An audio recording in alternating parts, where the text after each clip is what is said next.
Is it wrong?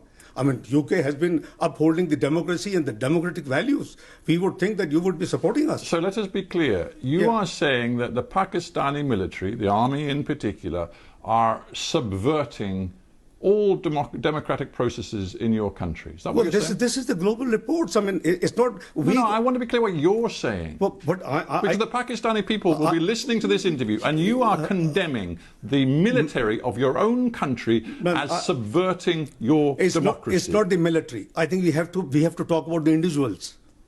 It's not all the entire institution. I think let's create a difference. It's the wish list, it's the plan of certain people who enforce in Pakistan martial law. So you're saying the army is led by General Bajwa, who in yours and Nawaz Sharif's opinion is entirely subverting democracy. Is that what you're saying? Well, I think I want to be clear. Let's re-articulate. What we are saying, that if the elections were rigged, it is now established without any ray of doubt.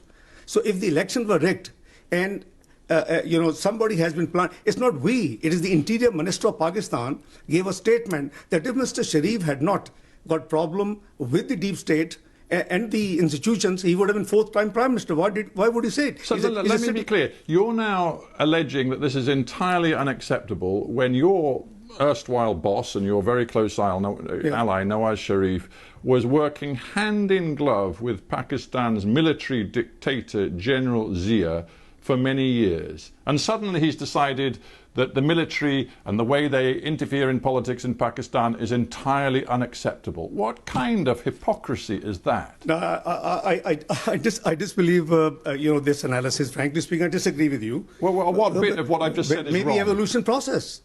Maybe evolution process. Evolution process? Yeah, because oh, you mean because then he was in power and now he's out of power, so he's really angry with the army because they won't work with him? No, it's not the first time. It's the third time he was Prime Minister. And Imran Khan, own Interior Minister, tells the whole world that Mr. Sharif would have been fourth-time Prime Minister if he had not got trouble with the establishment. You see, Imran Khan may be unpopular in Pakistan now, but when he heard what Nawaz Sharif said last month at that rally, when he directly targeted the Chief of Army, Imran Khan said this. He said, how dare Nawaz Sharif point to the general and blame him for what is happening in Pakistan when for years Mr. Nawaz Sharif polished the boots of a former military dictator. When Imran Khan said that, I dare say he actually had a great deal of sympathy from many Pakistanis who know hypocrisy when they see it.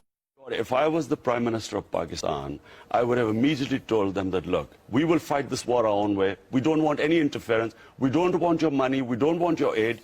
Look, it doesn't mean cutting the relationship with the Americans. It means we will fight it our own way. Pakistan has lost $70 billion, the people of Pakistan, in this war. This was published by our own. This current government has published in the economic survey. Total aid is $220 billion. This aid is destroying us. Look, I would tell the Americans that what do they want from Pakistan? There should be no terrorism from our soil. That's all they should want. We'll do it our way. If I am perceived as a puppet of the Americans, it takes away my credibility and ability to fight terrorism. Because of me, there will be more people picking up guns. Look, puppets create terrorists. They create radicals. If it was a sovereign government, we would deal it with our own way. But the Americans, surely, would they not want a Pakistan government which would ensure... I've never lectured on what kind of a system that country should hold. Maybe the Western leaders should be ashamed of themselves talking about democracy, talking about freedoms, and then reaching out into the same Saudi pockets to take out billions of dollars of business deals. The leader of the Western world, the leader of the free world, Mr. Donald Trump, stands up and openly says, I'm getting too much business from Saudi Arabia for me to worry about what happened to Khashoggi. So maybe some of the Western leaders should be ashamed of themselves. Now, we are just being consistent in a bilateral relationship which has remained the same regardless of who is in power. We'll worry about our China debt problem. Mr. Pompeo should worry about his China debt problem. The USA is the largest debtor in the world to China. $1.3 trillion they owe. What does Pakistan owe to China? Less than 10% of Pakistan's foreign debt is owned by the Chinese right now. 90% is non-Chinese. We have been into 12 different IMF programs in the last 30 years. Why has this question never been asked about which source or which country has lent how much to Pakistan? Why is this suddenly all this much interest in how much money has come from China? Why were the same questions not being asked when the lenders were Western banks? Activities of sponsored terrorists who receive training, funding, material from outside Pakistan, and is there a serious attempt to try and destabilize Balochistan and through that try and subvert CPEC? Of course there is. There is a concerted effort to do that. Who's There doing is- that? So there is no disagreement there. Who's doing that? But in your opinion, who is doing that? These external forces. led by India, of course.